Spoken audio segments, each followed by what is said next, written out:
Nous sommes aujourd'hui à quelques jours seulement de l'ouverture des JO que la Chine a obtenu malgré un bilan en matière de droits humains absolument désastreux.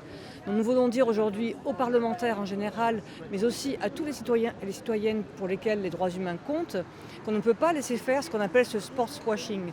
Aujourd'hui, la Chine utilise les Jeux olympiques pour redorer son blason, pour avoir une place importante sur la scène internationale, tout en cachant cette dégradation terrible de la situation des droits humains.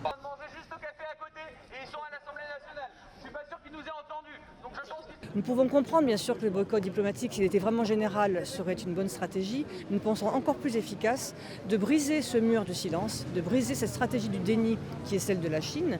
Et pour nous, en parler encore et encore, c'est encore plus fort.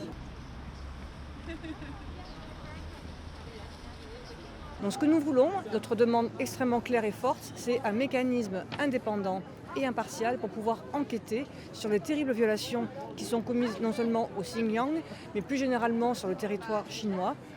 Bien sûr, nous pensons avant tout aux Ouïghours et aux minorités musulmanes lorsque nous pensons au Xinjiang, mais il est important de dire aussi que la liberté d'expression est au quotidien bafouée dans ce pays, qu'il y a des violations et des persécutions au quotidien. La Chine cherche à le cacher, mais nous ne sommes pas dupes.